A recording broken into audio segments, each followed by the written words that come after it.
Hello दोस्तों, स्वागत आप सभी का आपके अपने यूट्यूब चैनल जीएस प्लेनेट के अंदर। सर आज मैं दिनेश कुमार बात करने वाला हूं आप सभी के सामने साइंस के अंदर केमिस्ट्री एंड इन्वायरमेंटल ईवीएस जिसको हम बोलते हैं इन्वायरमेंटल साइंस के बहुत ही इंपॉर्टेंट क्वेश्चन 50 जिसके बारे में डिस्कस करेंगे। सर ये क्वेश्चन ईवीएस का थोड़ा सा पोर्शन बढ़ता है एग्जाम के अंदर आजकल साइंस के अंदर सर, तो थोड़े से क्वेश्चन ईवीएस के और केमिस्ट्री के आज हम डिस्कस करेंगे और इतने अच्छे क्वेश्चन से सर ये डायरेक्ट आपको एग्जाम में देखने को मिलेंगे। गुड इवनिंग बेटा, वेरी गुड इवनिंग, नमस्ते भाई, Ram Ram, good evening. Share कर दो वीडियो को, जल्दी से शेयर कर दो बच्चा।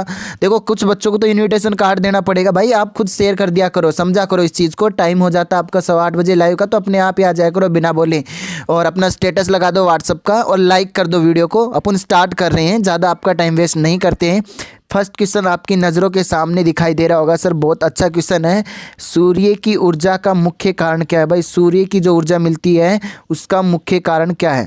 तो आपके सामने 4 ऑप्शन है कि मैंने आपको पहले भी समझाया था, दोबारा समझा रहा हूँ कि भाई देखो, एक तो है नाभिकीय विखंडन, एक क्या है सर आपकी रेडियो एक्टिविटीता, और एक क्या है उष्मा, और एक क्या है नाभिकीय संलयन। तो सर नाभिकीय संलयन क्या है? सूर्य की ऊर्जा कारण। क्यों? क्योंकि यहाँ पर सर 2 छोटे छोटे नाभिक आपस में जुड़कर एक भारी नाभिक का निर्माण करते हैं। किसका निर्माण करते हैं? भारी नाभिक का। तो सूर्य की ऊर्जा का मुख्य सोर्स क्या है? नाभिकीय संलयन है। याद रखना आपको, न्यूक्लियर फ्यूजन आपका जो क्या है सर आपके सूर्य की मुख्य ऊर्जा का मतलब वही चीज़ है, 2 हल्के हल्के दिल आपस में जुड़कर एक भारी दिल का निर्माण करते हैं। क्या कहलाता है भाई? सूर्य की ऊर्जा वाला नाभिकीय संलयन।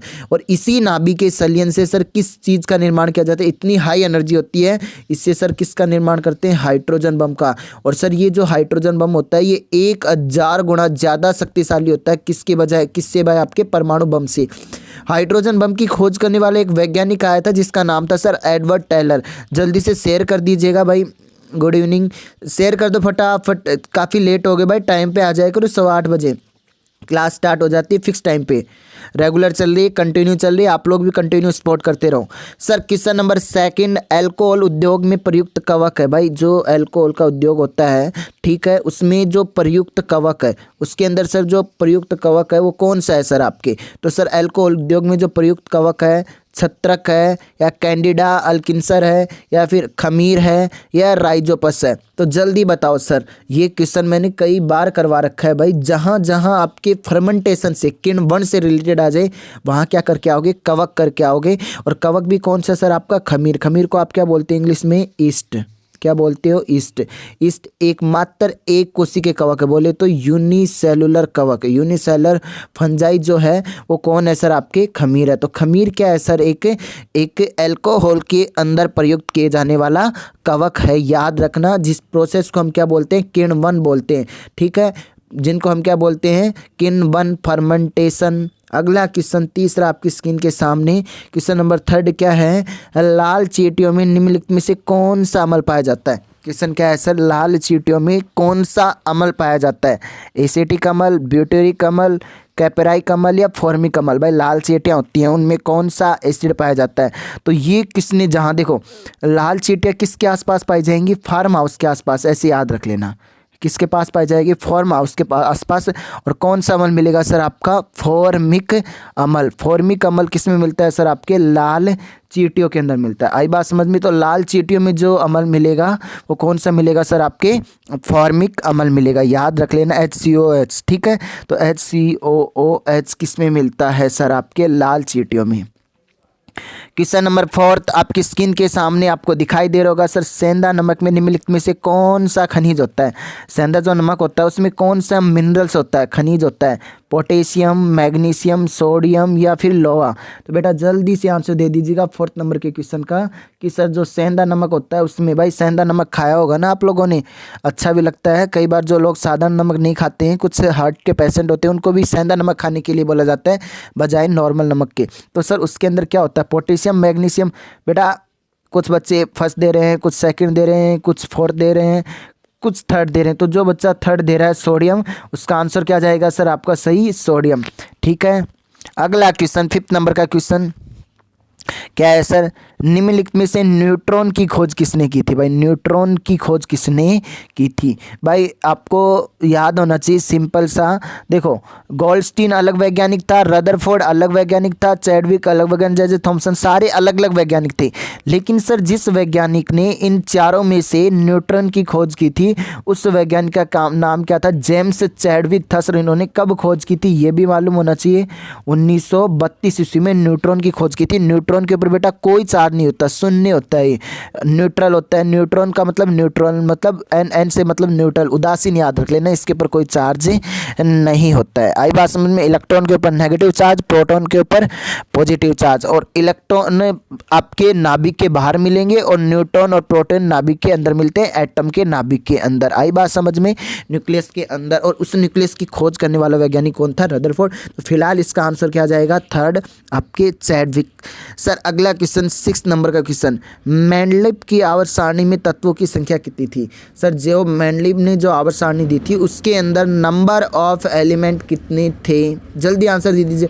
ये इतने पीरियोडिक टेबल का बहुत अच्छा क्वेश्चन आता है और हम लोग गलत करके आ जाते हैं भाई। आपके 92, 36, 63, 9 बेटा 92 नहीं आएगा, 36 भी नहीं आएगा, गलत दे रहे हो आप आंसर।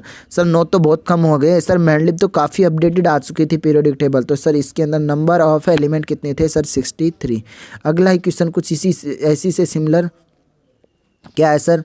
देखो अगला क्वेश्चन क्या है? 7 नंबर का क्वेश्चन, मेंडलीव की आवर्त सारणी में तत्वों की किस गुण के आधार पर व्यवस्थित किया गया था? भाई मेंडलीव की जो आवर्त सारणी थी उसमें तत्वों को किस गुण के आधार पर भाई रखा गया था? देखो पीरियोडिक टेबल नहीं पढ़ी है तो थोड़ा वेट कीजिएगा, मैं पूरी पीरियोडिक टेबल अच्छे से कवर करवाऊंगा, फिर तो और भी अच्छे से क्वेश्चन सॉल्व हो जाएंगे आप लोगों के। लेकिन एक बार प्रैक्टिस कर लीजिएगा, प्रैक्टिस में एकदम मैन परफेक्ट। और यहाँ जो प्रैक्टिस नहीं करता तो उसका कुछ नहीं हो सकता। आई बात समझ में? तो मैंने कहा सर 7 नंबर का क्वेश्चन का आंसर क्या जाएगा? देखो परमाणु क्रमांक, परमाणु भार या परमाणु द्रव्यमान में से कोई नहीं। तो सर ये किसके आधार पर थी? परमाणु भार के, एटॉमिक मास के बढ़ते हुए क्रम के आधार पर रखा गया था सर आपके। किसको? सर मेंडलीव की आवर्त सारणी में। आई बात समझ में? अगला क्वेश्चन 8 नंबर का क्वेश्चन, आधुनिक आवर्त सारणी में प्राकृतिक तत्वों की संख्या। भाई मॉडर्न पीरियोडिक टेबल में जो नेचुरल एलिमेंट है, जो प्राकृतिक मिलते हैं, उनके तत्वों की संख्या कितनी है? 90, 63, 26। तो पहली बात 63 तो करना ही नहीं, 63 तो अभी आपको बता ही दिया था किसकी पीरियोडिक टेबल में आ गई थी? मेंडलीव की में आ गई थी।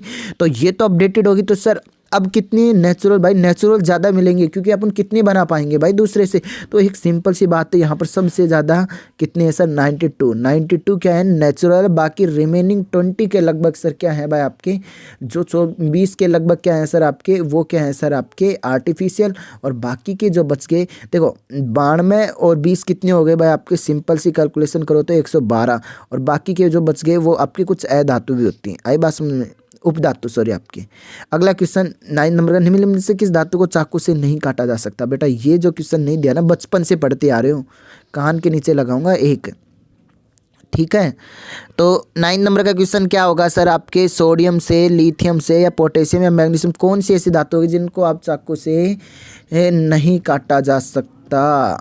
अब देखो कई बच्चे तुरंत दिमाग में होंगे और चाकू से काट सकते हैं इसको, तो वो आंसर चेप के आ जाएंगे, लिथियम, सोडियम, पोटेशियम। और ज़्यादातर सोडियम भाई नहीं काटा जा सकता ये पूछा है, तो इसका आंसर क्या जाएगा? मैग्नीशियम।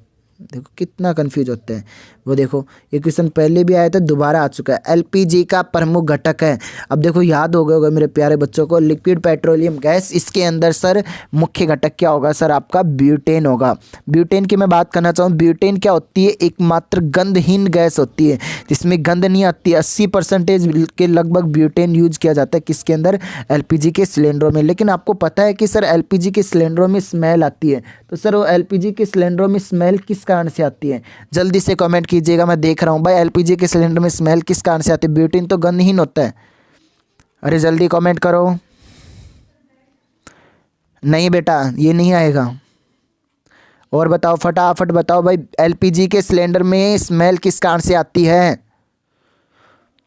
भाई मीथेल मर्कप्टाइन के कारण आती है। ठीक है। मिथाइल मरकप्टेन के कारण क्या आती है, एलपीजी के सिलेंडर में स्मेल आती है। आज देखना है आपको, लास्ट तक नोटबुक लेके बैठ जाओ कितने क्वेश्चन सोल्व करते हो और कमेंट करके बताना जब पूरी वीडियो अंत हो जाएगी। सर मेरे 25 सही हुए, 50 सही हुए, खुद अपना पानी का चेक। कोई इज्जत बेइज्जती कुछ नहीं होती स्टूडेंट लाइफ में, आई बात समझ में, कुछ नहीं होगा आपका। तो आप तो बस चेक करते जाओ, रेगुलर बढ़ाओ कि हाँ सर कल वाली सीरीज मेरे 25 हुए तो आज 30 तो कल 40, 40 प्लस तो करना ही है सही आपको कम से कम, तब जाके साइंस का आपका एवरेज आने लगेगा। आई बात समझ में। सूर्य की सतह पर हाइड्रोजन के अलावा दूसरा कौन सा तत्व बहुतायत में पाया जाता है? मतलब सूर्य के ऊपर अगर हाइड्रोजन की बात करूँ तो हाइड्रोजन तो सर आपके 75% पाया जाता है। हाइड्रोजन को छोड़कर ऐसा कौन सा तत्व है जो सूर्य के अंदर सबसे ज़्यादा पाया जाता है? हीलियम, नियोन, आर्गन या ऑक्सीजन? तो सर दूसरी गैस जो सबसे ज़्यादा जो तत्व जो एलिमेंट जो पाया जाता है उसका नाम क्या होता है बेटा? हीलियम होता है। हो गया। अब अगला ही क्वेश्चन, 11 क्वेश्चन के बाद चलते हैं सर 12वें क्वेश्चन की ओर। 12वां क्वेश्चन आपकी स्क्रीन के सामने क्या है? प्राकृतिक रबड़ किसका बहुलक है? भाई कितना अच्छा क्वेश्चन। देखो रबड़ भी दो प्रकार के होते हैं, एक तो नेचुरल और एक आर्टिफिशियल। मैंने पूछा है सर प्राकृतिक रबड़ किसका बहुलक है? आइसोप्रीन का, स्टायरीन का, या ब्यूटाडाइन का, या फिर एथिलीन का? तो प्राकृतिक बहुलक किसका उदाहरण है? जल्दी से आंसर दे दीजिएगा 12वें नंबर के क्वेश्चन का। बेटा नहीं, ब्यूटाडाइन नहीं आएगा, सेकंड भी नहीं आएगा, फोर्थ भी नहीं आएगा, तो क्या जाएगा सर आपका आंसर? आंसर जाएगा फर्स्ट। अगला क्वेश्चन, ओजोन परत कहाँ पाई जाती है? फटाफट कमेंट कीजिएगा, ये क्वेश्चन नहीं आता ना तो आपको ईवीएस के बारे में बिल्कुल भी नॉलेज नहीं है। इन्वायरमेंटल साइंस पढ़ने की जरूरत है, एटमॉस्फेयर पढ़ने की जरूरत है, उसके लेयर्स को जानने की जरूरत है। आई बात समझ में? तो सर 13 नंबर के क्वेश्चन का आंसर भाई बताओ जल्दी से। सौरमंडल, आयन मंडल, समताप मंडल, या फिर बोले तो भरही मंडल? जल्दी से बताओ सर आपके ओजोन परत कहाँ पाई जाती है? जल्दी से कमेंट कीजिएगा, जल्दी से कमेंट कीजिएगा कि ओजोन परत कहाँ पाई जाती है। फटाफट। आंसर नहीं दिया है बच्चों ने अभी तक, मैं वेट कर रहा हूँ। सर आयन मंडल नहीं आएगी, ना सौर मंडल आएगी, ना भरी मंडल। कहाँ आएगी सर? आपके समताप मंडल में आएगी। आई बात समझ में? क्वेश्चन नंबर 14 की ओर मूव करते हैं। बहुत अच्छा क्वेश्चन है, ठीक है, थोड़ा सा बड़ा क्वेश्चन है, अच्छे से क्लियर करते हैं इसको। धूम, जिसको कोहरा, जिसको स्मॉग बोलते हैं, मौजूद आँख में जलन पैदा करने वाला एक शक्तिशाली द्रव्य है। भाई आँख के अंदर जलन होती है भाई धूम, कोहरे से, स्मोक वगैरह के अंदर। तो किस कारण से होती है? भाई आपने कभी घर के अंदर चूल्हा जलाया होगा, बिल्कुल कुछ इस तरह से। लड़के तो बेचारे कहाँ चूल्हे के कांटेक्ट में आएंगे, जलाने वाली ला रखी होगी, ठीक है, या मम्मी वगैरह ने जलाया होगा। तो सर अगर मैं बात करना चाहूँ यहाँ एक आता है PAN, नाम सुना होगा, ठीक है, पैरोक्स एसिटिल नाइट्रेट। तो वो निकलता है धुएं के अंदर, तो उससे क्या होता है सर? जलन होती है, ठीक है। तो आपकी आंखों में कब जलन होगी? जब आपकी आंखों के अंदर पेन चला जाएगा, पैरोक्स एसिटिल नाइट्रेट। आई बात समझ में? और अगर एक और क्वेश्चन बनता है सर आपके, जैसे गाड़ी मोटरों के अंदर धुएं से मेनली कौन सी चीज़ निकलती है? वहाँ पर सर सल्फर निकलता है, ठीक है। तो सर आपके चूल्हे वगैरह के पास आप बैठते हो तो आपकी आंखों में जलन होती है, वो किसके कारण होती है? पेन के कारण होती है। और ये काफ़ी शक्तिशाली द्रव होता है जो आपकी आंखों को नुकसान पहुँचाता है। इसीलिए अपने श्री PM नरेंद्र मोदी जी ने एक योजना शुरू की है घर घर गैस पहुँचाने वाली। वो ज़्यादातर लोगों के पास पहुँच चुकी होगी और यहाँ पर आपको आज बेनिफिट मिल पा रहा होगा कि जितने भी अपनी माताएं बहनें हैं उनकी आंखों में जलन ना हो। क्योंकि काफ़ी बार आपने, वैसे चूल्हे का खाना आप सभी को पता बहुत अच्छा बनता है, ठीक है, लेकिन ये भी है कि उसका एक नुकसान है कि उसके धुएं वगैरह से आंखें वगैरह खराब हो जाती है। आई बात समझ में? तो थोड़ा सा ध्यान रखिएगा आप लोग, घर में भी बाहर भी। अगला क्वेश्चन 15 नंबर का क्वेश्चन क्या है सर आपके सामने? मोटर कार के धुएं से मानसिक रोग पैदा करने वाला प्रदूषक। अरे देखो मैंने क्या कहा था कि आपको थोड़ा सा वेट करना है। मानसिक रोग अलग पैदा कर देता है और प्रदूषक अलग एक और चीज़ है। तो सर आपका ऑप्शन है सीसा, नाइट्रस ऑक्साइड, ठीक है, या फिर सल्फर ऑक्साइड, या फिर HG पारा। तो जल्दी से आंसर दे दीजिएगा सर। अभी देखो कई बच्चे गलत आंसर दे रहे हैं। नहीं भाई, आपका NO2 नहीं आएगा ना HG। बेटा HG की मात्रा बढ़ जाएगी तो रोग हो जाता है मिनीमाटा, कौन सा हो जाता है सर, मिनीमाटा रोग हो जाता है, ना कि ये। और मिनीमाटा के अंदर आँखें वगैरह प्रॉब्लम होती है, ना कि मानसिक रोग पैदा होता है। और सर जिससे जो मिनीमाटा जो रोग फैलाती है सबसे पहले जापान के अंदर फैला था, याद रखना है। कहाँ फैला था सर, जापान के अंदर फैलने वाला रोग था, जो मोटर कार धुएं से नहीं होता है सर आपके ये।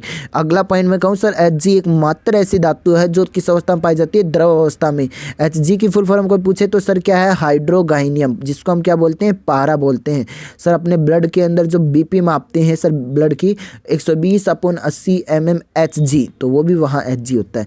लेकिन सर यहाँ आंसर क्या जाएगा, मोटर कार के धुएं में मानसिक रोग पैदा करने वाला प्रदूषक क्या होता है, सीसा, लीड होता है। क्या होता है बेटा, लेड। ये क्या करता है, आपकी मानसिक रोग पैदा कर देता है। याद रखिएगा, आप लोग क्वेश्चन गलत मत कीजिएगा। मैं बहुत उम्मीद करके आता हूँ कि मेरे बच्चे सारे क्वेश्चन का आंसर सही देंगे। और ईमानदारी से बताना है मुझे लास्ट में कमेंट करके कि कितने क्वेश्चन सही है आज वाली सीरीज के अंदर। सौर सेल को बनाने में किस तत्व का प्रयोग किया जाता है, भाई सौर सेल आपको बनानी हो तो उसमें किस तत्व का यूज किया जाता है, भाई मैग्नीशियम का, सोडियम का, कैल्शियम का या सिलिकॉन का, किस तत्व का यूज किया जाता है। तो सर सौर सेल बनाने के लिए जल्दी से आंसर दीजिएगा, फटाफट, मैं वेट कर रहा हूँ। बेटा मैग्नीशियम कैसे आ जाएगा, देखो एक चीज़ बताऊं, अगर आपको कोई बिजनेस करना है तो वो सिलिकॉन से रिलेटेड भी कर सकते हो, क्योंकि आने वाले भविष्य के अंदर सिलिकॉन का यूज बहुत ज़्यादा बढ़ जाएगा। क्योंकि सर सौर सेल वगैरह आपने देखी होगी ना, आपके घरों के ऊपर प्लेट लगी होगी, किसकी सर, आपकी इस तरह से सोलर प्लेट की देखी होगी ना आपने। उससे क्या होता है कि जब भी सनलाइट आती है तो वो सर वो क्या कर देती है भाई, आपकी बिजली वगैरह बना देती है। तो जो भी सौर सेल होती है उनका प्रयोग किया जाता है सर आपके किसके अंदर, सौर सेल के अंदर सिलिकॉन का यूज़ किया जाता है, सिलिकॉन ही यूज़ की जाती है। याद रखना है, SI यूज़ की जाती है, सिलिकॉन। और इसका अच्छा उत्पाद बढ़ने वाला इन फ्यूचर, इसकी कीमत भी डे बाई डे बढ़ती जा रही है। अभी सस्ते में खरीद लोगे तो फ्यूचर में बेनिफिट मिल पाएगा आप लोगों को, बाकी तो आप स्टडी करो, आपके लिए वो सबसे बेस्ट है। और भी सर अगला क्वेश्चन 17 का, निम्न में से कौन सा लोह अयस्क है, मतलब लोह का अयस्क कौन सा है, मतलब लोह का ही एक और है, बॉक्साइट, मैग्नेटाइट, लिग्नाइट या फिर आपके नाइट्राइट। जल्दी से आंसर दे दीजिएगा। तो सर ये जो क्वेश्चन है ये काफ़ी बार SSC पूछ चुका है। मैग्नेटाइट क्या है सर, हेमेटाइट, मैग्नेटाइट, ये किसके हैं सर, आपके पिटवा, ये सब लोह हैं सर आपके, लोह के अयस्क है। आई बात समझ में। अगला क्वेश्चन, निम्नलिखित में से जेल का उदाहरण कौन सा है, भाई जेल कौन सी है, निम्नलिखित में से जेल क्या है, भाई आपके पनीर क्या जेल है, दूध क्या जेल है, या चेहरे की क्रीम या फिर छोर क्रीम, बताओ भाई। अरे पनीर क्या जेल है क्या, नहीं, दूध नहीं। तो सर कौन सी क्रीम जो चेहरे पे लगाते हैं वो किसका उदाहरण है सर, एक जेल का उदाहरण है। अलग चुनना, निम्नलिखित में से डिफरेंट कौन सा है, विषम कौन सा है, संगमरमर, चाक, चूना, बुझा चूना। फटाफट आंसर दे दीजिएगा 19 नंबर के क्वेश्चन का। भाई देखो संगमरमर में आपके कैल्शियम कार्बोनेट मिलता है, भाई चूने में कैल्शियम कार्बोनेट, चाक में कैल्शियम कार्बोनेट। लेकिन अगर मैं बात करना चाहूँ भुजे हुए चूने के अंदर क्या होता है, पानी मिलाने से सर वो पानी और ऐड हो जाता है, H2 और हो जाता है। तो सर भुजे हुआ चूना वो क्या है सर, आपका डिफरेंट है, ठीक है, अलग है। क्वेश्चन नंबर 20 क्या है सर, वो यही है जो बता रहा हूँ। निम्नलिखित में से क्या बड़े शहरों में वायु को प्रदूषित करता है, भाई बड़े शहरों में वायु को प्रदूषित करता है, बिल्कुल बड़े शहर वायु को प्रदूषित करते हैं, करता है। और वो कौन सा ऐसा तत्व होता है जो शहरों के अंदर वायु को प्रदूषित करता है, जो फैक्ट्रियों में निकलने वाला जो नुकसानदायक चीज़ है, मैंने अभी बताया था, दोबारा आ गया क्वेश्चन, शीशा। और वो इतना प्रदूषित कर देता है कि शीशा आपके शरीर में चला जाता है तो आपको मानसिक बीमारी पैदा हो जाती है। तो याद रखिएगा कि बिल्कुल प्रदूषित होते हैं। क्वेश्चन नंबर 21, हीरे का 1 कैरेट किसके बराबर होता है, 1 कैरेट हीरा किसके बराबर होगा, 100 mg के बराबर, 150 mg के बराबर, 200 mg के बराबर या 250 mg के बराबर। भाई 100 कैरेट का हीरे का 1 कैरेट कितना mg का होता है, फटाफट आंसर दो। आंसर नहीं आ रहे हैं। 1 कैरेट हीरा किसके बराबर होगा सर, आपके 200 mg। हीरा एकमात्र ऐसा पदार्थ जो क्या होता है सर, आपके सबसे कठोर होता है। इसमें 2 पॉइंट आपको बड़ा कंफ्यूज करते हैं लोगों को कि सर हीरा उष्मा का और विद्युत में क्या फ़र्क हो गया सर। हीरा उष्मा का तो सबसे अच्छा चालक है, गुड कंडक्टर ऑफ हीट। और सबसे बैड कंडक्टर किसका है सर? आपके इलेक्ट्रिसिटी का। इलेक्ट्रिसिटी फ्लो नहीं हो पाती क्योंकि इसके अंदर कोई फ्री इलेक्ट्रॉन मूव नहीं होते, फ्री इलेक्ट्रॉन प्रेजेंट नहीं होते। बेटा जब तक इलेक्ट्रॉन प्रेजेंट नहीं होंगे तो नेगेटिव चार्ज नहीं होगा, नेगेटिव पॉजिटिव चार्ज नहीं होंगे तो सर आपके इलेक्ट्रॉन फ्लो नहीं होंगे, तो आपका चार्ज फ्लो नहीं होगा। आई बात समझ में? तो सर चार्ज को फ्लो करने के लिए हमें किसकी आवश्यकता होती है सर? हमें इलेक्ट्रॉन की आवश्यकता होती है। तो फ्री इलेक्ट्रॉन प्रेजेंट ना होने के कारण हीरे में करंट पास नहीं होता, लेकिन इलेक्ट्रिसिटी पास हो जाती है। क्वेश्चन नंबर 22, ये देखो दूध है, पायस जिसको कायल बोलते हैं इंग्लिश में, निलंबन, फैन या जेल। तो दूध क्या चीज़ होती है भाई? पायस कंपनी का दूध भी आता है, तो इससे भी याद रख सकते हो ना आप लोग। दूध क्या है बेटा? पायस है। आई बात समझ में? बिल्कुल सर। क्वेश्चन नंबर 23, जो चीज़ नहीं समझ में आए तो कमेंट कर देना, लास्ट में मैं उसको बता देता हूँ कि कई बच्चे कमेंट करते हैं, मैं उनका आंसर देता हूँ, रिप्लाई भी देता हूँ। वायु के प्रदूषण के लिए उत्तरदायी सर्वाधिक सामान्य कारण है भाई। वायु के प्रदूषण के लिए उत्तरदायी सर्वाधिक सामान्य कारण है भाई। वायु के प्रदूषण के लिए उत्तरदायी सामान्य मतलब कौन सा सबसे मेन रीजन होता है कि हमारी जो एयर होती है वो पोल्यूटेड हो जाती है? वो कौन सी होती है? कार्बन डाइऑक्साइड या कार्बन मोनोऑक्साइड या सल्फर डाइऑक्साइड या धुआं? तो सबसे ज़्यादा जो अपने एटमॉस्फेयर को पोल्यूटेड करता है वो कौन? Carbon monoxide, CO। आपको मैंने कल भी बताया था कि सर कोयला जैसे एंथ्रासाइट एक उच्चतम श्रेणी का कोयला है। आपको पता है कि एंथ्रासाइट कोयला जो होता है उसके अंदर सर 90 से लेकर 92% तक क्या मिलता है सर? कार्बन मिलता है। लेकिन जब इस कोयले को हम जलाते हैं, इसका अपूर्ण दहन करते हैं, तो इससे अमोनिया का निर्माण भी होता है, कोक का निर्माण होता है। कोक का निर्माण होता है तो एक गैस निकलती है जिसका नाम होता है कार्बन मोनोऑक्साइड। सर इस कोक का जब निर्माण हुआ था, कार्बन मोनोऑक्साइड की बात नहीं कर रहा, इस कोक का जब निर्माण हुआ था उस कोक के अंदर कार्बन की मात्रा 96 से 98% के लगभग पहुँच गई। मतलब कार्बन की मात्रा क्या हो गई सर? आपके इंक्रीज हो गई। ठीक है, और इसीलिए कार्बन मोनोऑक्साइड क्या है सर? काफ़ी नुकसानदायक माना जाता है ये सर आपके।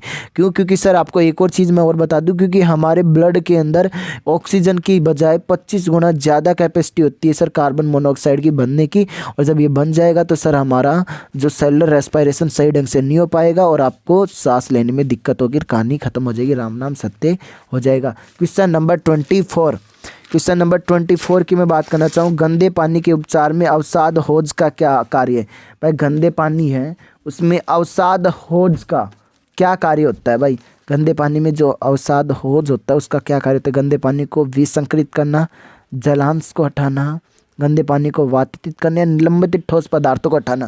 भाई जाली सी इस तरह से, ये मैंने कहा ये क्या बह रही है? नाली, पानी जा रहा है गंदा नाली। अब यहाँ पर मैंने बेटा क्या लगा दी? कुछ इस तरह से क्या लगा दी? जाली सी लगा दी। ठीक है, तो यहाँ से जो कूड़ा कचरा जो आ रहा है उसको सर ये क्या करेंगी? पानी तो आगे निकाल देगी, लेकिन सर जो निलंबित ठोस पदार्थ उसको हटा देगी। वो सारे के सारे कहाँ इकट्ठे हो जाएंगे? यहाँ। फिर उनको बाहर निकाल लिया जाता है और फिर दोबारा गंदा पानी आता है। तो ये फ़ायदा रहता है कि आगे पानी शुद्ध, फिर आगे और फिल्टर वगैरह करने के लिए लगी होती है मशीनें, फिर वो फिल्टर होकर घरों के अंदर सप्लाई हो जाता है। बिल्कुल आता है, ये रियलिटी है। जैसे दिल्ली के अंदर काफ़ी ज़्यादा ये चीज़ें होती है। कहाँ से लाओगे पानी इतना आप? अगला क्वेश्चन 25 नंबर का क्वेश्चन, सल्फ्यूरिक अम्ल है। सल्फ्यूरिक अम्ल क्या होता है सर आपके? एक क्षारकी या द्विक्षारकी या फिर त्रिक्षारकी या फिर चतुर्क्षारको? भाई सल्फ्यूरिक अम्ल क्या होता है? जल्दी से आंसर दे दीजिएगा। सल्फ्यूरिक अम्ल H2SO4 क्या है सर आपके? द्विक्षारकी। ये है एक्चुअली में एक एसिड है। ठीक है, तो सर इसका आंसर क्या जाएगा? द्विक्षारकी, याद रखना है। क्वेश्चन नंबर 26, देखो कई बार फर्स्ट टाइम क्वेश्चन सुन रहे हो तो सर उनको निशान लगा लिया करो, इम्पोर्टेंट है। नींबू के रस में pH का अनुपात कितना होता है? जो नींबू का रस होता है उसमें वैल्यू ऑफ pH कितनी होती है? 7 के बराबर या पूर्वानुमान नहीं, 7 से कम या 7 से अधिक। pH क्या होती है? पावर ऑफ हाइड्रोजन, जिसकी रेंज 0 से लेकर 14 तक, बीच में कौन? 7 से नीचे मध्यम अम्लीय, 7 से ऊपर मध्यम क्षारीय। तो नींबू का रस कैसा होगा? अम्लीय होता है, क्षारीय होता है? जल्दी से आंसर दे दीजिएगा भाई आपके। भाई नींबू का रस थोड़ा सा स्वाद में कैसा लगता है भाई आपके? एसिडिक की तरह, अम्ल की तरह लगता है ना? नहीं लगता। तो सर ये कैसे होंगे भाई आपके? नींबू क्या होते हैं? खट्टे होते हैं। खट्टे कौन होते हैं भाई आपके? एसिड। एसिड कितना मतलब बोले तो आपके 7 से कम कार्बन यौगिक में नाइट्रोजन की जांच की जाती है। कार्बन यौगिक में नाइट्रोजन की जांच की जाती है। कौन सी विधि द्वारा, कौन सा ऐसा मेथड आप अपनाओगे जिससे आपको कार्बन यौगिकों की क्या करनी पड़ेगी, जांच करनी पड़ेगी। फटाफट आंसर दे दीजिएगा बच्चा, एनर्जी लेवल डाउन हो चुका, आप लोगों का एनर्जी इंक्रीज करो और क्वेश्चन का आंसर फास्ट दो। जल्दी बताओ फटाफट। कार्बनिक यौगिक में नाइट्रोजन की जांच की जाती है, कौन सी विधि, कैरियस विधि या विक्टर मेयर विधि द्वारा या लीविग विधि द्वारा या ड्यूमा विधि द्वारा? मुझे आंसर चाहिए आप लोगों का, फटाफट आंसर दे दीजिएगा।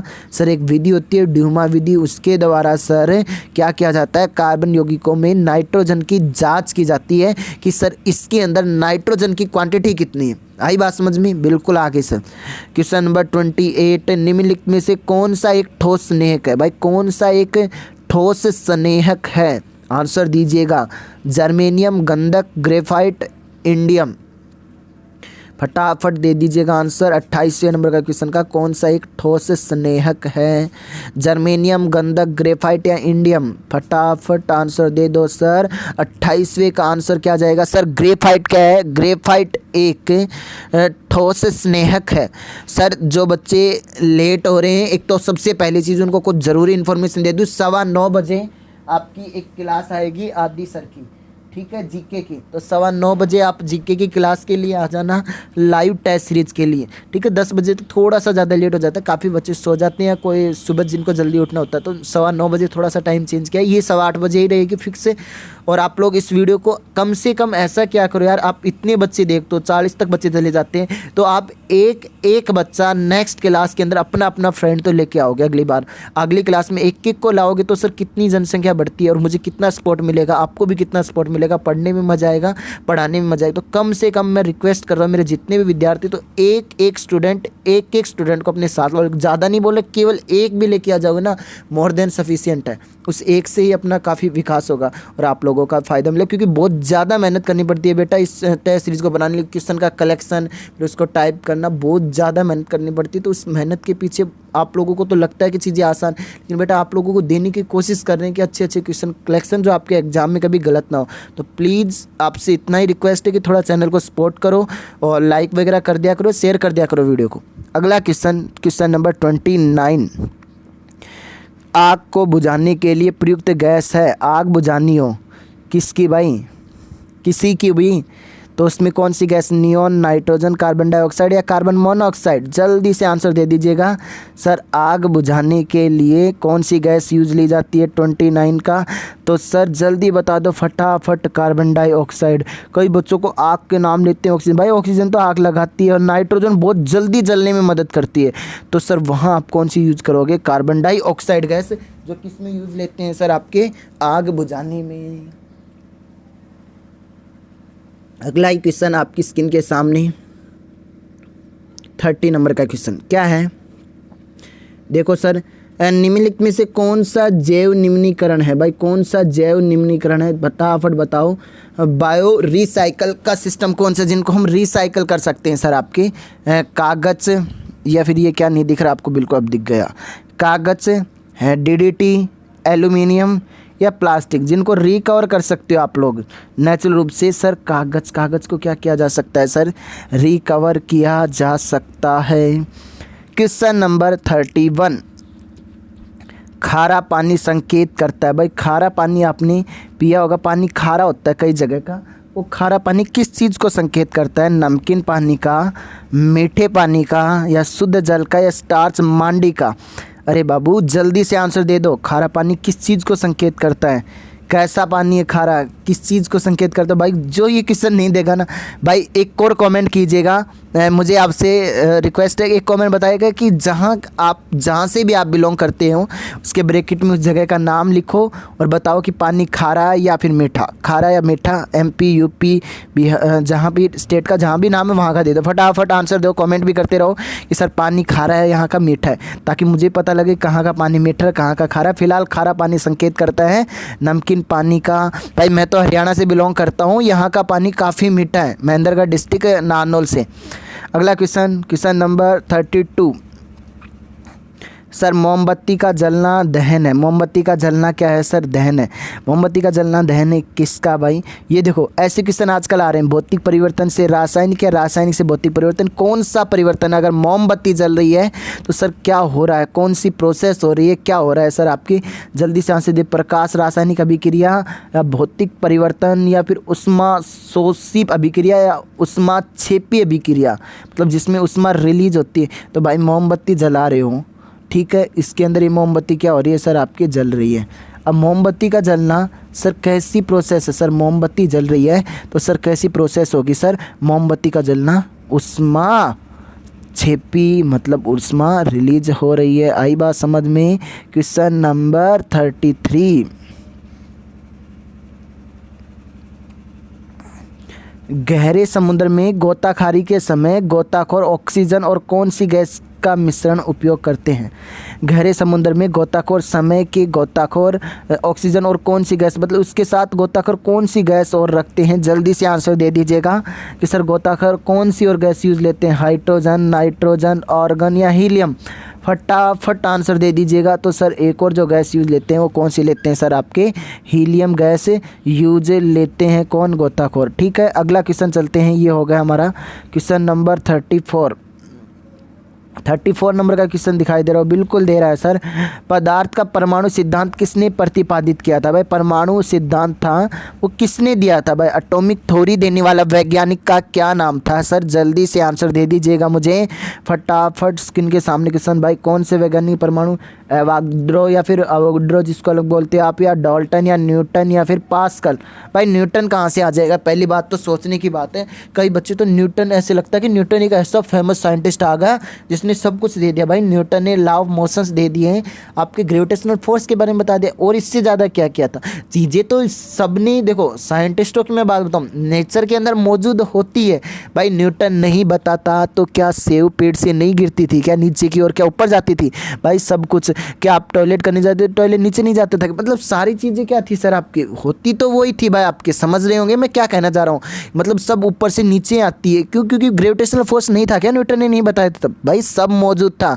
उसने ऐसा बताया था कि ऐसी प्रोसेस है दुनिया में और इसके पीछे लॉजिक ये है, कारण बताया था जो दुनिया को, और क्या खोज वगैरह और कुछ नहीं की, बस ये बताया था। और 3 लॉ ऑफ मोशन दे दिए। भाई आप किसी के सामने एक्शन, पहले के ज़माने में कोई आपको एक गाल पे थप्पड़ लगा तो आप दूसरे पे नहीं लगाते थे। Every action is equal and opposite reaction करते थे, बिल्कुल सर, प्रत्येक क्रिया के विपरीत प्रति। लेकिन यहाँ पर एटॉमिक सिद्धांत की हो रही है, डाल्टन ने दिया था सर आपके, याद रखना। अगला क्वेश्चन की ओर मूव करते हैं। 14 नंबर का क्वेश्चन हो गया सर हमारा, क्वेश्चन नंबर 14 का नंबर 34 हो गया। 35 क्वेश्चन की ओर देखो सर। पसीने में होता है जल, और जल के साथ क्या आता है आपके पसीने में? बताओ, अरे बताओ सर। हमने कभी चेक ही नहीं किया। भाई चेक थोड़ी करना होता है, आंसर तो मालूम होना चाहिए ना, साइंस पढ़ रहे हो। भाई जल के साथ पसीने में क्या होता है? भाई पसीने का टेस्ट आपने किया होगा, चेक किया होगा। पसीना कैसा मिलता है? थोड़ा सा खारा खारा होता है ना, तो मतलब नमक का जैसे स्वाद आता है नमकीन, तो यहाँ पर कैसा करके आओगे सर? नमक होता है। मतलब क्या मिलता है सर पसीने में? जल के अलावा नमक मिलता है। अगला क्वेश्चन 36। सिट्रिक अम्ल या साइट्रिक एसिड मुक्त रूप में किस में होता है? भाई साइट्रिक एसिड मुक्त रूप में किसके अंदर होता है? इमली के अंदर होता है, दूध के अंदर होता है, सेब में होता है या नींबू में? फटाफट आंसर दे दीजिएगा कि साइट्रिक एसिड मुक्त रूप में किसके अंदर होगा? इमली के अंदर होगा, दूध के अंदर होगा, सेब के अंदर होगा या नींबू के अंदर? जिस बच्चे ने अभी तक हमारी वीडियो नहीं देखी और पीछे वाली प्लेलिस्ट के अंदर जाके देखिएगा, day by day level increase होता जा रहा है सीरीज़ का, आपका भी लेवल इंक्रीज हो जा रहा है। अगर आप कंटिन्यूटी बना रखी है तो आप लोगों ने रेगुलरिटी इस टाइम पे आना तो आना ही है।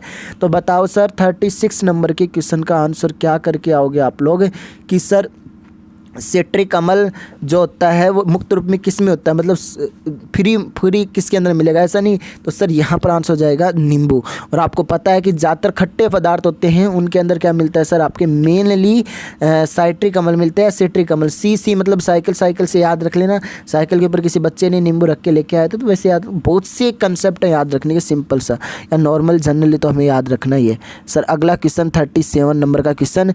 सीमेंट, बालू और पानी के गाढ़े घोल को क्या कहते हैं भाई? सीमेंट, बालू बोले तो सर बजरी वगैरह वो, और पानी, उन तीनों का घोल मिला दिया तो सर उसको क्या बनेगा? कंक्रीट बनेगा, या आरसीसी बनेगा, या गारा जिसको मसाला बोलते हैं, या फिर भट्टा। भाई ये आंसर नहीं दे पा रहे हो ना, तो समझ लो आप मजदूरी वर्ग से भी मजदूरी करने लायक भी नहीं रहोगे, ठीक है? मजदूर भी नहीं बन सकते आप एक सही श्रेणी के। आई बात समझ में? तो कुछ तो करने के लायक बनो, किसी चीज़ के तो काबिल बनाया होगा भगवान ने आपको। भाई क्या है, जनरली सुना होगा ना, घरों के अंदर मकानों का काम होता है तो उसको गारा बोल देते हैं, मसाला बना दिया। ये किस चीज़ का मसाला बनता है? सीमेंट, बालू और पानी के गाढ़े घोल का क्या बनता है सर? मसाला बनता है। आई बात समझ में? अगला ये देखो, कितने आसान क्वेश्चन है, फिर भी गलत कर देते हो। नमक का रासायनिक नाम क्या है? अभी मैंने बताया था आपके पसीने में जल के साथ साथ एक और चीज़ पाई जाती है, वो क्या पाई जाती है सर? नमक। अब उस नमक का रासायनिक नाम पूछ लिया सर आपने, तो बिल्कुल सर पूछूंगा, आंसर आपको देना पड़ेगा। सोडियम क्लोराइड, या फिर सोडियम बाइकार्बोनेट, या सोडियम ऑक्साइड। भाई नमक का रासायनिक नाम क्या होता है? NaCl, मतलब बोले तो सोडियम क्लोराइड। तो मेरे प्यारे बच्चों ने इसका आंसर सही दिया ज़्यादातर ने। अगला क्वेश्चन 39 नंबर का क्वेश्चन क्या है? ये है क्वेश्चन, निम्नलिखित में से किस खनिज में ऑक्सीजन नहीं होती? बेटा फटाफट आंसर दे दीजिएगा, किस खनिज में ऑक्सीजन नहीं होती है? हेमेटाइट में, बॉक्साइट में, या कैल्साइट में, या क्रायोलाइट में? फटाफट आंसर दे दीजिएगा 39 नंबर का कि किस में ऑक्सीजन नहीं होती। तो ये हेमेटाइट वगैरह किसके एस के सर? आपके ये हैं आपके आयरन के। तो इनके अंदर तो सर ऑक्सीजन मिलती है, लेकिन क्रायोलाइट में बिल्कुल भी नहीं मिलती। मैं ऑर्स की बात कर रहा हूँ, खनिज की बात कर रहा हूँ। आई बात समझ में? अगला क्वेश्चन 40 नंबर का क्वेश्चन आपकी स्क्रीन के सामने, आपकी नज़रों के सामने क्या है क्वेश्चन ये है, हाइड्रोजन के एक परमाणु में न्यूट्रॉन की संख्या कितनी होती है? अब देखो, यही तो क्वेश्चन आपको कंफ्यूज करता है भाई। न्यूट्रॉन की संख्या, भाई हाइड्रोजन के अंदर न्यूट्रॉन की संख्या कितनी होती है? भाई हाइड्रोजन के ऊपर चार्ज होता है, यहाँ पर चार्ज होता ही नहीं, तो न्यूट्रॉन की संख्या क्या होती है? 0 होती है। एकमात्र न्यूट्रॉन रहित पदार्थ या तत्व जिसको बोला जाता है वो कौन सा है सर? आपका हाइड्रोजन। सूर्य में सबसे ज़्यादा हाइड्रोजन, आवारा तत्व हाइड्रोजन H2 के रूप में मिल जाए तो हाइड्रोजन गैस बना देता है सर ये आपके, ठीक है? किसको बोला जाता है? ब्रह्मांड में सबसे ज़्यादा हाइड्रोजन। आई बात समझ में? सूर्य में सबसे ज़्यादा हाइड्रोजन। तो हाइड्रोजन कितना इंपॉर्टेंट है, लेकिन बेटा एकमात्र न्यूट्रॉन रहित हाइड्रोजन, सबसे हल्का तत्व हाइड्रोजन।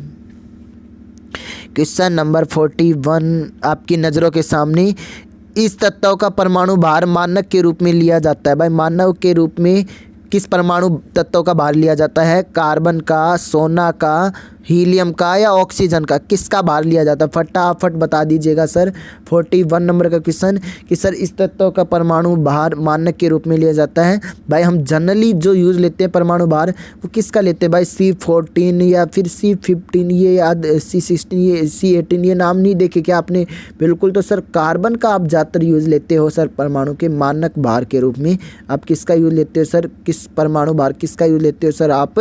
कार्बन का। क्वेश्चन नंबर 42 निम्नलिखित में से किसे विलयन भी कहा जाता है? भाई विलयन जो घुल सकता है वो किसको कहा जा सकता है? भाई 42 क्वेश्चन के नंबर का आंसर यौगिक को कहा जा सकता है, समांगी मिश्रण को, या विषमांगी मिश्रण को, या सस्पेंशन को। विलयन बोले तो सॉल्यूशन का मतलब ही क्या होता है सर आपके? देखो, दो सॉल्यूशन का मतलब क्या होता है? घुला मिला, होमोजीनियस मिक्सर। तो सर उसी को हम क्या बोल देते हैं? सॉल्यूशन कह देते हैं। समांगी विषमांगी बोले तो डिफरेंट टाइप के, दो तरह के हिट्रोजीनियस मॉलिक्यूल से। ये क्या है सर आपके? होमोजीनियस मॉलिक्यूल से मिश्रण, होमोजीनियस मिक्सर। आई बात समझ में? तो समांगी मिश्रण है। अगला क्वेश्चन 43 एल्यूमिनियम का एस्क है। एल्यूमिनियम का एस्क क्या है भाई? निम्नलिखित में से एल्यूमिनियम का एस्क पूछा है। भाई हेमेटाइट तो किसका चला जाएगा? लोहे का, ठीक है? तो यहाँ पर प्लस पर भी नहीं आएगा, बॉक्साइट भी लोहे का चला गया, तो बचा एल्यूमिनियम का कौन सा? ये देखो, कैल्कोपराइराइटस। अब सर ये पराइराइटस की एक चीज़ मैं आपको हकीकत बता देता हूँ। यहाँ तो मैंने बता दिया आंसर। ये क्वेश्चन पहले आया एसएससी के अंदर, प्रीवियस ईयर्स का क्वेश्चन मैंने उठाया। और हाल ही जनवरी का नाम आ रहा है, दिसंबर 2019 के अंदर एसएससी सीपीओ के एग्जाम हो रहे थे, उसमें डायरेक्ट क्वेश्चन पूछा। तो बेटा रट लीजिएगा, इनको घोल के पी जाओ क्वेश्चनों की पूरी सीरीज को। 5000 क्वेश्चन जिस दिन लगा लोगे ना, साइंस में कोई क्वेश्चन गलत नहीं होगा आपके एग्जाम के अंदर, मैं श्योरिटी बोल रहा हूँ। और आपके क्वेश्चन कितने 16 10 सीरीज 10 में 1 में 50 लगा, तो 500 क्वेश्चन हो चुके हैं आपके। और इसके लिए आपको बहुत बहुत बधाई, आप इतना योगदान कर रहे हो, एक सीरीज के क्वेश्चंस को इंपॉर्टेंस दे रहे हो। तो आपको कितने क्वेश्चंस कवर हो चुके हैं, उनमें मान लो 10 या 15 रिपीट होंगे, लेकिन बाकी क्वेश्चन तो नहीं है ना। तो उन क्वेश्चनों को आप सोल्व करते रहा करो, लगे रहा करो, मेहनत करते रहा करो, ठीक है। तकदीर आपकी भी बदलेगी एक दिन, आज ना तो कल। प्लास्टर ऑफ पेरिस का रासायनिक नाम क्या, पीओपी का रासायनिक नाम क्या होता है भाई आपके? जल्दी से आंसर दे दीजिएगा मेरे प्यारे बच्चों। भाई देखो होगा क्या, वैसे अगर मैं फॉर्मूला बात करूं, पहले तो आपको पता है कि भाई कैल्शियम का, इसका प्लास्टर ऑफ पेरिस का क्या होता है, CaSO4 डॉट हाफ H2O। तो सर इसको हम क्या बोलेंगे भाई? कैल्शियम सल्फेट तो ये बन गया भाई आपकी, कैल्शियम सल्फेट तो बन गया भाई। कैल्शियम क्लोराइड वाला तो गलत हो, नाइट्रेट भी गलत हो। तो आंसर है कि बच्चा वाटर क्या होता है, तो वहाँ हाइड्रेट अपने लगा दिया। और पानी क्या होता है, कम होता है किसके अंदर, प्लास्टर ऑफ पेरिस, जिसका यूज आप खिलौने बनाने में भी करते हो, घरों के अंदर हाथों की चूड़ियाँ बनाने में, टाइल्स को बनाने में, रसोई घरों में इसका यूज करते हो। प्लास्टर चढ़ाने में, किसी का पैर हाथ पैर टूट जाए तो सर प्लास्टर पीओपी का ही चढ़ता है, प्लास्टर ऑफ पेरिस का। आई बात समझ में? बिल्कुल। प्लास्टर ऑफ पेरिस को सर सबसे पहली बार कहाँ बनाया गया था सर? आपके पेरिस के अंदर, इसलिए नाम पीओपी रखा गया। बिल्कुल। अगला क्वेश्चन भाई, चूहों को जो जहर देते हो, चूहे को जो जहर देते हो, चूहे मारने की दवाइयाँ ऐसे लगा होता है ना एक बोर्ड, चूहे मारने की दवाइयाँ, तो उस दवाई के अंदर क्या होता है सर? उसका विष का रासायनिक नाम क्या देते हो? ये क्वेश्चन दो सर, मुझे पता नहीं आएगा, कोई बात नहीं, लेकिन अगली बार गलत मत करना, आज तो बता दो भाई। जिंक ऑक्साइड लगा रहे हो बेटा, जिंक ऑक्साइड नहीं होता, जिंक फॉस्फाइड होता है, याद रखना है। आई बात समझ? चूहों को मारने की जो दवा होती है, उसमें जो जहर होता है वो क्या होता है, जिंक फॉस्फाइड। लेड नाइट्रेट तो दे नहीं सकते, पोटेशियम साइनाइड, मतलब साइनाइड भी होता है, साइनाइड कई लोग ले लेते हैं। साइनाइड इतना ज़्यादा जहरीला पदार्थ होता है, अगर आपने इसको जीभ पे रख लिया तो आदमी की तुरंत मौत हो जाती है, इतना सेंसिटिव, ख़त्म कर देता है सब कुछ ये। तो यहाँ पर याद रखना है, जिंक फॉस्फाइड क्या होता है सर? आपको चूहे को मारने वाली दवाई के अंदर विष।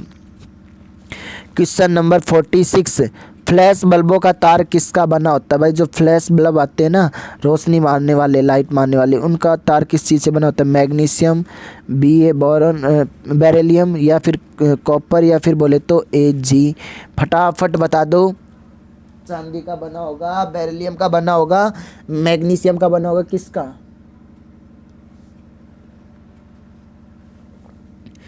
अगर क्वेश्चन सही कर पा रहे हो तो सर स्माइल बनाओ कमेंट बॉक्स के अंदर। मुरझाए हुए चेहरे नहीं चाहिए मुझे, हंसते हुए चेहरे चाहिए आप लोगों के। ऑलवेज बी स्माइल, ठीक है, हैप्पी रहो। तो सर फ्लैश बल्बों का तार, मुझे कई बच्चों ने आंसर सही दिया है, जिसका आंसर क्या जाएगा सर? यहाँ पर मैग्नीशियम, मैग्नीशियम से बने होते हैं फ्लैश तार। ये देखो कई नए क्वेश्चन आपको पहली बार सुनने को मिल रहे।